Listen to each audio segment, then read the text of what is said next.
What is your story about having a horrible gut feeling about a person or situation that turned out to be dead on? I was 18 and had just moved into my own apartment. The complex was managed by the owner's son, and right from the get-go he seemed off to me. Nothing that I could articulate, but I felt uncomfortable around him. Since he was frequently at the complex for one reason or another, I kept my door locked and chained whenever I was home, and I would literally run away if I saw him outside to avoid talking to him.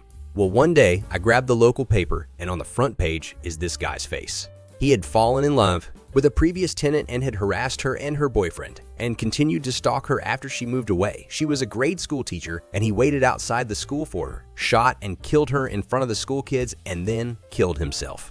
I was at a party once at an apartment complex that's known for its sketchy tenants. I only knew a few people there, so I just stuck with one of my friends. Halfway through the party, a girl, I'll call her Sally, I met a few months back at a job, showed up with two guys who just seemed really shady, feeding this girl tons of whiskey even though she was underage. No one really knew who invited them. By 11 p.m., Sally was FD up. My friend and I leave to go get beer and come back an hour later. Sally is on the floor in the back room convulsing and foaming at the mouth. Her friend she showed up with refused to allow me to take her to the bath and make her throw up. Chaos ensues.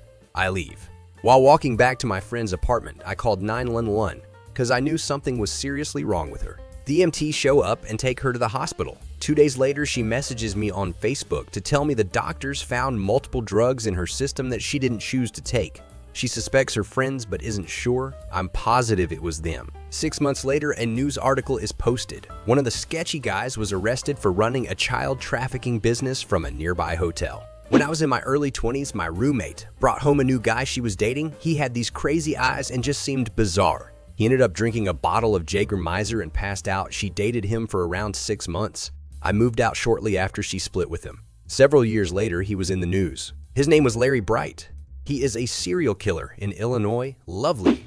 In the mid-90s, I was in middle school and was roaming the neighborhood with 4 or 5 of my friends. All female, one summer night. We were walking past this apartment complex, and all of a sudden, this dude emerged from behind a hedge and gave us this story about how he and his buddies paid these girls they were drinking with $20 to jump in the apartment complex pool and said he'd give us $20 if we'd do it too.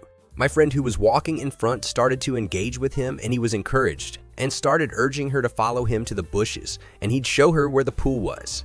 I immediately got strong creep vibes and grabbed my friend's arm and pulled her away, and we all broke into a run and get the F out of there.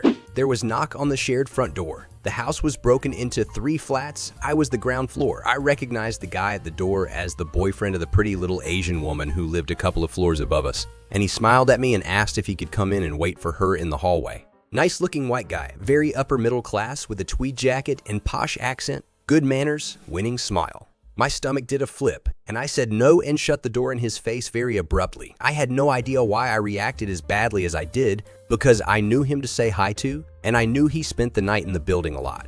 A couple of days later, I see her with her face swollen and purple, where he had beaten her to a pulp. Apparently, she had been in a hospital for a few days.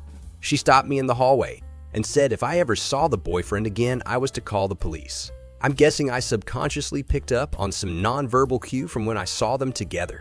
This guy was a kindergarten teacher at my school. Everyone loved him, he was great with the kids, and his whole room was covered in SpongeBob stuff. Everyone wanted their kid in his class. He was close with a lot of parents. Oh, and therefore their kids outside of the classroom. This might sound a bit odd, but it's not where I'm from. Despite all this guy made me sick just looking at him. I would get really anxious around him. And when my friend said, let's go talk to Mr. X, I would make some excuse to stay away from him. I never could really figure out why I felt like this. Anyway, eventually he moved away with his wife, much to everyone's dismay. Probably 10 years later, it came out he had been arrested for possession of CP and had also been in some of said pictures. It was really horrible for my whole community. I'm glad I felt off about it.